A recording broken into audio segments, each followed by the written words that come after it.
Hello,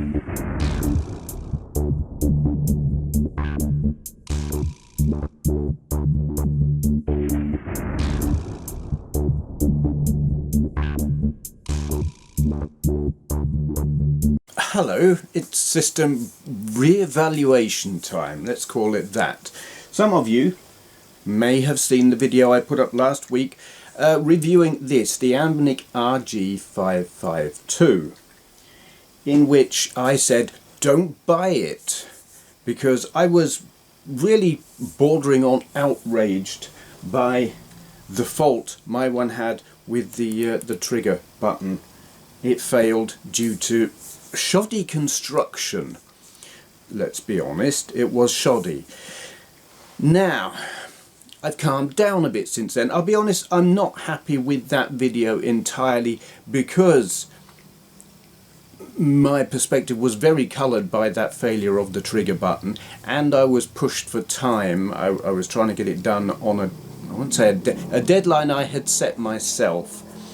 So I didn't cover certain details that I think I should have, and also comments from viewers raised interesting questions that I would like to address. So I'm going to cover all of the things I think I missed and things that you raised and things where I think maybe my perspective was not entirely fair. I don't know if fair is right. I think I was right to be outraged, but the trigger issue, I have heard from other users of RG552s and have done searches on Google to see, is this a common problem? And it would seem actually no, it's not. No one else has said my trigger's failed. So is it safe to presume that it was a one-off and I was just unlucky? I don't know. Have they done that fix on lots and lots and lots of them and just used better glue or enough glue? Or is it that not many of them have needed that fix? I don't know. But it would seem that failure is a rarity. So let's put that aside. I think it's a genuine concern. But let's, for the sake of this video, say that's a rarity. And I'll look at other things and talk about other things that I think about this system and some questions that bear looking at as well. I'm going to turn the camera around. I'm going to show you gameplay footage while I talk. Maybe I'll do a picture-in-picture so you can see my face. I was going to say incredibly handsome face while you see some gameplay. Yeah. Okay. So I've got myself a list of points that I want to cover. One of those is the screen on this thing is big, and it's something I didn't really go into in my previous video. It's like 5.2 inches. It's high resolution. I mean, a lot of this comes down to justifying how much this thing costs, and I'm actually a little bit peeved when I look at adverts on Tinterwebs. It's being advertised as $179.99. That, and they're not making it clear, and this is Droidbox. They're not making it clear that's ex-VAT. £209 is what I paid. I initially saw $179.99. I thought, yay, I'll have that. It even shows that on their website. But then it subtly changes. You click buy, I'll have one of them, and it's, oh, by the way, it's £209 including VAT. And there are adverts all over the internet saying $179.99. That is not what you're going to pay. Having said that, if you look on Amazon, you will not find it selling for anything anywhere near that. It's selling for between, the cheapest I saw on Amazon was £260 and selling all the way up to £450, and these are ones being imported from China. Absolutely crazy money. So if you're going to get one from Droidbox, but don't expect to pay £179 because you won't. You'll pay $209 unless it's changed recently. So yeah, but justifying the price, a lot of what I'm going to talk about is looking at the value of it, because that is a big jump from what things like the 351p and M and whatever. Well, the M's not so cheap, but you know, it's a big jump. Is it worth it, is the question, and some people think no, it's not. This screen, apart from being big, it's high resolution and it's gorgeous and it's a touch screen. Now that's more, someone said, oh, it's only a £15 screen. Honestly, I don't know where you got that figure from. I struggle to believe that a screen like this would be that cheap. This is not a low-res thing that you can just... It's more advanced than that. It's like a good mobile phone, a bloody big mobile phone screen. I can't believe that it's... I think that has contributed to the price of this. What else did I want to talk about? The sound. The sound on this thing is glorious. You've got your two speakers there, and they're nothing to look at, but they're actually really quite clever, apart from the fact that they are clear and loud. And there's not much in the way of bass, it's fair to say. They've got good treble and good mid-range, but here's the thing. If you hold it like that and have it loud, it won't sound great. But you don't hold it like that when you're playing games. You hold it like that, and the shape of your hand, it kind of cups the speaker and creates like a bass reflex chamber, if you like. And when you're holding it and playing it, it increases the bass. And it sounds fantastic. It's the best sounding handheld I've ever used, bar none. And that impresses the hell out of me. What else? Battery life. There are 2 batteries in this, and it needs them. And I think I meant to address this in the previous video, and I forgot, I think. Also, if you haven't seen that video, I do recommend watching that one before watching this one. I'll link to it somewhere. Battery life is not great, to be fair. The whole reason for owning one of these is playing things like the N64 and the Dreamcast and the PSP. Not the GameCube so much, because it's really not up to it, but you know, the more modern systems. If you're not going to play those on this, you might as well just buy an RG552 and be done with, save yourself a lot of money. You buy this for playing the more modern stuff, but if you're playing the more modern stuff, battery life is piss poor because it's using more power to run those things. So it might have 2 batteries, but they say battery life 6 hours. Okay, if you're playing the NES, you'll get 6 hours.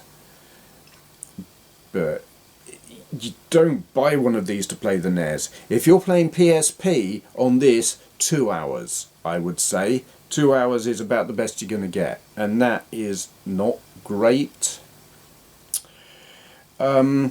Saying that, I mean, I've taken to I just plug a power bank into it. I bought a power bank to plug into my Oculus Quest, because the battery life on those is piss poor. So I've got a 10,000 milliamp hour, is it? Something like that. What does it say? God, I don't know. Whatever, it's this Belkin thing here. Can you... I can't get it on the screen. Yeah, this Belkin thing. I stick that in my pocket, nice long lead, plugged into this. More battery life than you could want. You'll have eye strain before you run out of batteries, or you will if you're old like me. And that is a thing, going back to the screen as well, because it's big. I can play this for extended periods and not really strain my eyes, where with the other handhelds I struggle, whether it's bifocals or reading glasses or peering over the top and playing like that. The bigger screen helps, but battery life, not great. Okay, another thing about this, and I mean, this kind of goes without saying, compared to things like the RG351 and systems like that, because, okay, things like the 351, they have compatibility with systems like the N64, the Dreamcast, the PSP. They can play some games from those systems, some better than others, and so you think, oh well, it can't do anything more than those older systems, but the number of games that you can actually play adequately or to a level that is like acceptable, way more. I mean, PSP on an RG551, 3 or 4 games. Saturn, even fewer, and it'll play Saturn really well on here. So ultimately your playable game library on one of these is much bigger, it's huge. I mean, it was huge on the 351p or something like that, but it grows hugely just because of the power of the thing and the games it can play that you previously couldn't. And it is impressive, and they're the kind of games that you want to play. They're the ones that make you go, wow. Wipeout on here makes me go, wow. Space Invaders Extreme, while it plays really nicely on older handhelds, on here it makes me go, wow, because I can have it at a no frame skip, so it's smoother, and the audio on it is glorious, and the music coming out of that game is great. And with the bigger screen, all the flashing lights and effects and everything on it, it's just like, wow. So yeah, more games, play better. You play it and you think, yeah, actually, okay, it's more expensive, but I can see why. So this brings us to the price. We'll ignore that £179 that you see bandied around. It's a distortion, because that's ex-VAT. You're talking £209 is the cheapest you're going to get it, pretty much, unless you're lucky or know something I don't, which is entirely possible. That's a lot of money compared to what you would pay for a 351p. I can't remember what they cost now, but a good bit less. Is it excessive? Thing is, at the moment, we've got worldwide inflation due to, here we go, I'm looking, well, there's the chip shortage, but that really shouldn't be a factor in these things. But you've got the fuel crisis, which is mainly brought about by the cost of gas, and that's getting worse because war in Ukraine. And then you've got the knock-on effects of COVID as well. Everything is more expensive, and I think that is feeding into the price of these. Maybe they're gouging just a little bit, but largely I think, I mean, this is being shipped from China. It's coming a long way. Fuel prices are sky high. The world is a mess. Everything costs more. I think that is a factor. Honestly, £209 given what this thing can do and how nice that screen is and how good it sounds and the quality of gameplay experience you get. I don't feel bad spending that kind of money on this thing. But we do then have to look at other systems and compare them price and performance wise. So, and some of these points were raised by viewers in the comments. One was, why not just get an NVIDIA Shield? And I thought, let's have a look and see what those cost, and can you still get them now? And what is their actual performance like compared to this? And what I found was, no, you can't get them anymore. They don't make them anymore. I want something brand new. This is brand new. An NVIDIA Shield, handheld, not your TV things, but the handheld, I saw selling for £300 and something second hand on Amazon. Holy crap. So straight away it's more expensive. Performance wise, similar. Except the Shield didn't want to play Dreamcast, and the Shield has an older version of Android than this, so that can be an issue. Everything else in terms of performance, this is about the same as the Shield. So, do you want to pay more for something with an older operating system that can't play Dreamcast on the firmware that comes with it compared to this? Honestly, no. I don't care if it says NVIDIA on it. I don't care that it's got that interesting form factor. Honestly, I'm not sure what I think of their form factor, but no, no. So then it's like, all right, the other new systems that are around at the moment, the competition, if you like, in the same price bracket. You got the Retroid Pocket 2 Plus, and you've got the GPD XP. I spoke about these in the last video, so I'll just touch on them. The Retroid Pocket 2 Plus, to me, is a cheaper, nastier piece of kit. It's got a better form factor in terms of the shoulder buttons, no doubt about it. But 640 by 480 screen, I don't know if it's a touch screen or not. I've got a feeling it's not, but I might be wrong on that. Performance-wise, about the same, really. Significantly cheaper. And I guess for me it comes down to the screen quality and overall build quality if you ignore the questionable triggers. I like this more. That's a personal preference. There is a very, very good argument for anyone, if they don't care about the screen, and I don't know about the sound quality, yeah, the Retroid, better value if you don't want the really nice screen. GPD XP, honestly, overpriced, ludicrous thing. Performance-wise, is about the same. All you're getting, what are you getting with that thing that you don't get with this? Detachable controller on one end. Really, really super wide screen when even too wide for a PSP. I don't understand the GPD XP. Honestly, it's a bizarre system that's like £100 plus more than this. I don't get it. I think it's an insane piece of kit, and I would choose one of these over one of those any day of the week. And then there is that, what about these handheld PCs that you can get? Neo and many other things that I can't remember the names of. All I can say is you're comparing an F-22 with a Sopwith Camel. They're £1,000 plus. We're not talking about the same kind of thing. Yes, they will outperform this any day of the week by a mile, obviously. But to even ask the question, I'm sorry, it's stupid. Don't go there. Just no. So I mean, systems of that ilk, and this is really where, how do you justify this thing's existence, never mind the price, is the real competition are the Odin and the Steam Deck. When you take those into account, what the hell is the point of this?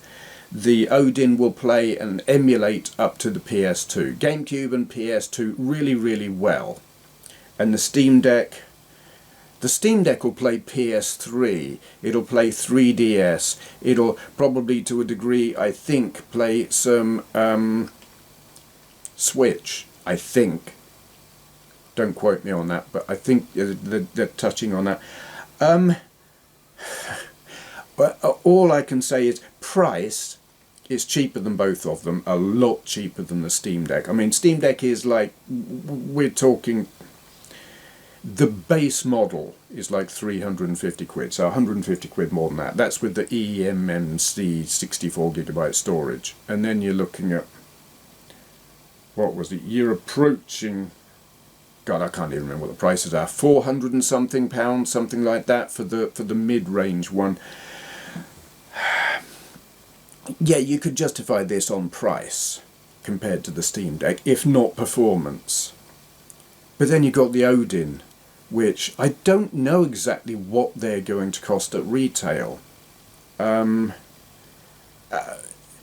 price of them on the Indiegogo thing was like 200 and something for the, it's like, ignore the light version because that's probably performance wise going to be similar to this, I think, but on the base model with like not the full-on super fat storage, but it's got the same processing power and whatnot. 200 and something pounds, I'm not sure what, but in the same ballpark, it makes a mockery of this. The only thing this has in its favour at the moment compared to that is you can get one of these and you can't get one of those, and you're not likely to get one of those for a while. And in fact the same goes for the Steam Deck. The Steam Deck isn't going to be shipping now, apart from the early batches that went out, until Q3 of this year. So all this has in its favour against those things right now is you can get it.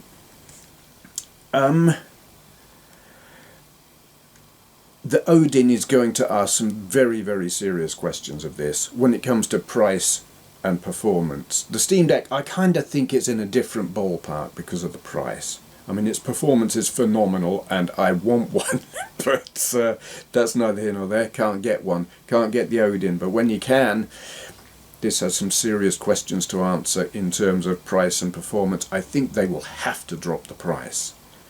Whether or not they do, meh. This then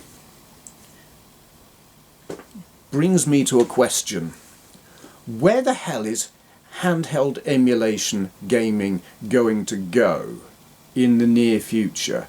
I took an interest in this kind of thing with the PSP, with the custom firmware that would, I can't remember what it was called, but there was a hack that you could apply to the memory, the game save on Grand Theft Auto Vice City, was it Vice City? No, the other one, Liberty City Stories. You could hack the save and it would let you put custom firmware on it, and it was a bodge, but it worked, and the custom firmware since then has improved. But that's where I got into emulation handhelds, and I played around with various different PSPs and whatnot, and then Android handhelds, JXD S7800B, and what's this thing I've got? I can't remember. JXD Singularity S192K.